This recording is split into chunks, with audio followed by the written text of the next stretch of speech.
نحمده ونصلي ونسلم على رسوله الكريم اما بعد فاعوذ بالله من الشيطان الرجيم بسم الله الرحمن الرحيم ولو اننا نزلنا اليهم الملائكة وكلمهم الموتى وحشرنا عليهم كل شيء قبلا ما كانوا ليؤمنوا الا ان يشاء الله۔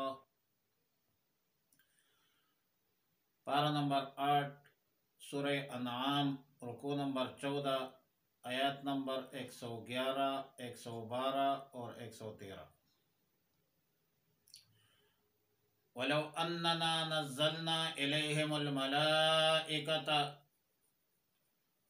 اور اگر ہم اتار دے ان پر فرشتے، وَكَلَّمَهُمُ الْمَوْتَى، ان سے مردے اور ان سے مردے بات کرے، وَحَشَرْنَا عَلَيْهِمْ كُلَّ شَيْءٍ قُبُلًا مَا كَانُوا لِيُؤْمِنُوا، اور جمع کر دے ان کے سامنے ہر چیز،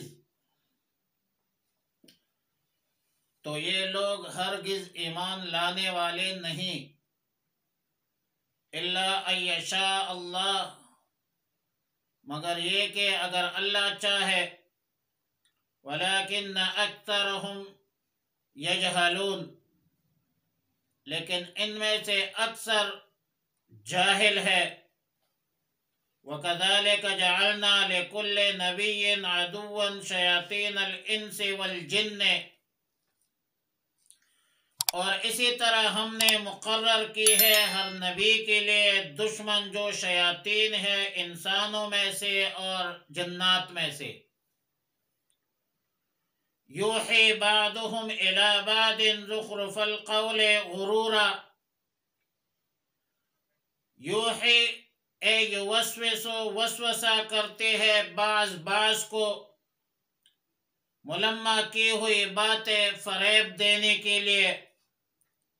وَلَوْ شَاءَ رَبُّكَ مَا فَعَلُوهُ، اگر تیرا رب چاہتا تو وہ لوگ یہ کام نہ کرتے۔ فَذَرْهُمْ وَمَا يَفْتَرُونَ، پس ان کو چھوڑ دیجئے اور ان کی باتوں کو جو وہ جھوٹ بناتے ہیں۔ وَلِتَصْغَىٰ إِلَيْهِ أَفْئِدَةُ الَّذِينَ لَا يُؤْمِنُونَ بِالْآخِرَةِ، اور اس لیے کہ مائل ہو ان لوگوں کے دل جو آخرت پر ایمان نہیں لاتے۔ وَلِيَرْضَوْهُ وَلِيَقْتَرِفُوا مَا هُمْ مُقْتَرِفُونَ، اور تاکہ وہ اسے پسند کرے اور تاکہ مرتکب ہو جائے ان کاموں کا جن کا وہ ارتکاب کرتے ہیں۔ آیات مذکورہ آیات نمبر 111 میں معاندین کی مزید عناد کا تذکرہ ہے، اور اللہ تعالی نے ارشاد فرمایا کہ یہ فرمائشی معجزات کا مطالبہ طلب حق کے اساس اور بنیاد پر نہیں ہے، اور نہ یہ لوگ حق کے متلاشی ہے۔ ایمان نہ لانے کے لیے ان کے پاس یہ محض بہانے ہیں، اور اللہ تعالی نے فرمایا اگر ہم فرشتے بھی اتار دے، مردوں سے ان کی باتیں بھی کروا دے، اور ہم ہر چیز ان کے سامنے لائے، غیب کی سب چیزیں ان کے سامنے ظاہر کرے، دوزخ بھی دکھا دے، جنت بھی دکھا دے، عذاب قبر بھی دکھلا دے، تب بھی یہ لوگ ایمان نہیں لائیں گے الا ان یشاء اللہ، مگر یہ کہ اگر اللہ چاہے۔ لیکن ان مشرکین کے مطالبات جہالت پر مبنی ہے، سراپا جہالت کی باتیں کرتے ہیں، جہالت کی فرمائشی مطالبات کرتے ہیں۔ اگر انہوں نے حق تلاش کرنا ہوتا تو سب سے بڑا معجزہ، دائمی معجزہ قرآن کریم ہے، اور یہ مشرکین مکہ تو اہل لسان ہے، اہل عرب ہے، عرب پر دسترس فصاحت بلاغت سے رکھتے ہیں. اگر ان کا مقصود دین حق یا حق تلاش کرنا ہوتا تو قرآن سن کر ایمان لاتے،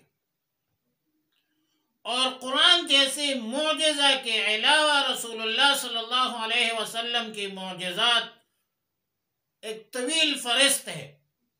ان معجزات کو دیکھ کر ایمان لاتے، لیکن ان مشرکین مکہ کا جو بعض سردار ہے وغیرہ، ان کا مقصد ایمان لانا نہیں ہے. یہ لوگ حسد، بغض، عناد بلکہ شقاوت کے مرض میں مبتلا ہے. بدبختی ان کے مقدر ہے، اور یہ دنیا میں بھی ذلیل ہوں گے اور آخرت میں بھی ذلیل ہوں گے، اور دنیا میں بھی ذلیل ہو گئے. آیات نمبر 112 میں تسلی ہے رسول اللہ صلی اللہ علیہ وسلم کو. وَكَذَلِكَ جَعَلْنَا لِكُلِّ نَبِيٍّ شَيَاطِينَ الْإِنسِ وَالْجِنِّ. اور اسی طرح آپ سے پہلے جو نبی آئے تھے، ہم نے ان کے لیے انسانوں میں سے، جنات میں سے دشمن بنا دی تھی. لہذا یہ جو لوگ آپ کی دشمنی میں لگے ہیں، یہ کوئی نئی بات نہیں ہے. حق اور باطل کی یہ کشمکش روز اول سے جاری اور ساری ہے، اور قیامت کی صبح تک حق اور باطل کے درمیان یہ کشمکش جاری رہے گا، یہ ختم نہیں ہوگا. دشمنوں کا طریقہ ہمیشہ یہ رہا. باطل قوتوں کا ہمیشہ یہ وشیوا رہا کہ ایک دوسرے کو ایسی ایسی باتیں سمجھاتے ہیں جو بظاہر تو اچھی لگتی ہے. عنوان اور ٹائٹل بڑا زبردست ہوتا ہے، بڑی مزین باتیں کرتے ہیں، لیکن اس کی مثال ایسی ہے جیسے بدصورت چیز پر آپ رنگ روغن کر کے خوبصورت بنا دے. تو یہ لوگ ایسی باتیں سامنے لا کر اپنے لوگوں کو دھوکہ دیتے ہیں کہ ایمان قبول نہ کرے. جو دشمنی، جو عداوت دیگر انبیاء علیہ السلام کے ساتھ ہوا تھا، وہ جو کردار ادا کیا تھا ان لوگوں نے، وہی کردار آج وہ مشرکین رسول اللہ مبارک وسلم کے دور میں ادا کر رہے تھے. جس طرح دیگر انبیاء علیہ السلام کی مخالفت کی گئی، اسی طرح آپ کی بھی مخالفت ہوگی. لیکن آپ غم مت کیجیے، ایسا ہوتا رہتا ہے. امت مسلمہ کو تعلیم ہے کہ باطل کے سامنے کلمہ حق کہنا اور حق کردار ادا کرنا حکمت سے، بصیرت سے انبیاء کا طریقہ ہے.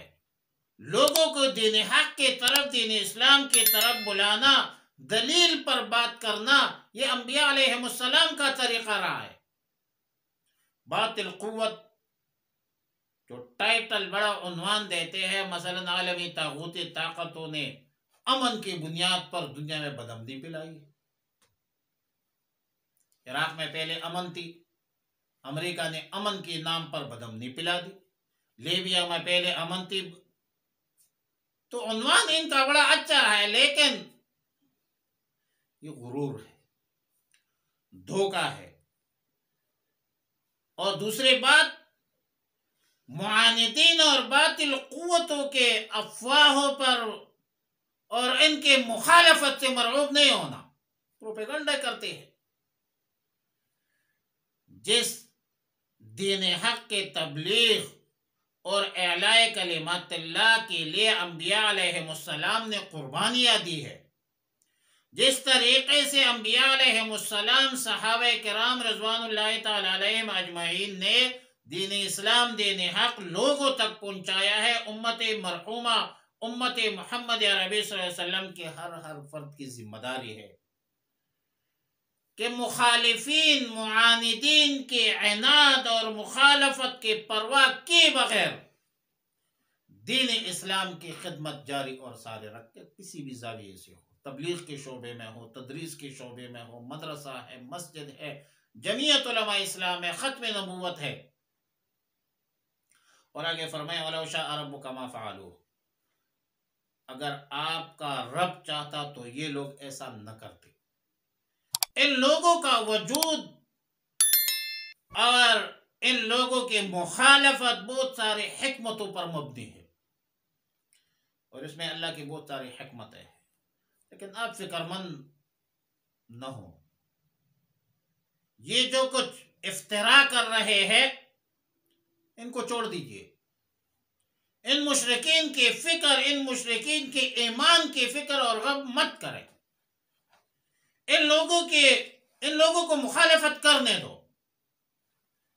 ان قریب اسلام غالب آئے گا، اور اسلام غالب آیا بھی ہے، اور اسلام ہمیشہ غالب رہے گا۔ اللہ نے رسول اللہ صلی اللہ علیہ وسلم کو غلبہ کے لیے بھیجا ہے، مغلوبیت کے لیے نہیں بھیجا ہے۔ والذی ارسل رسولہ بالہدی ودین الحق لیظہرہ علی الدین کلہ۔ اللہ تعالیٰ نے رسول اللہ صلی اللہ علیہ وسلم کو اسی لیے بھیجا ہے کہ تمام باطل ادیان پر آپ غالب ہو، لہذا یا رسول اللہ صلی اللہ علیہ وسلم آپ دلگیر نہ ہو۔ تسلی ہے رسول اللہ علیہ وسلم کو اور تعلیم ہے امت کو۔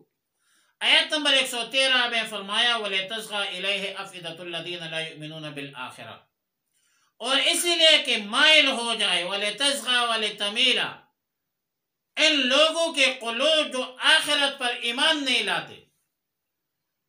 اصل معاملہ تو خوف آخرت کا ہے۔ جو آخرت پر ایمان نہیں لاتے، جن کو آخرت کی فکر نہیں ہوتی، آخرت کی عذاب کی فکر نہیں ہوتی، تو ظاہر ہے وہ ہمیشہ کے لیے گناہوں کی طرف مائل ہوتا ہے، گناہوں میں غرق رہتا ہے، ظلم کرتا ہے، جبر کرتا ہے، بربریت اور استحصال کا مظاہرہ کرتا ہے، اور اس ظلم جبر بربریت میں خوش خرم رہتے ہیں۔ پھر تو اللہ کے مخلوق نہیں سمجھتے، انسان کو انسان کی نگاہ سے نہیں دیکھتے۔ وجہ یہ ہے کہ ظالم مشرک کو آخرت کے خوف نہیں ہوتا، پھر ہر قسم کے گناہوں کا ارتکاب کرتے ہیں۔ لیکن ان گناہوں میں شرک ایک ایسا گناہ ہے جس کو اللہ معاف نہیں کرتے۔ ظلم اور شرک اللہ معاف نہیں کرتے۔ ان الشرک لظلم عظیم، ان اللہ لا یغفر ان یشرک بہ ویغفر ما دون ذلک، اللہ شرک بدترین ظلم ہے۔ لہذا عالم انسانیت کی فلاح اور صلاح، کامیابی، کامرانی اس میں ہے کہ اللہ کے احکامات اور رسول اللہ صلی اللہ علیہ وسلم کی تعلیمات پر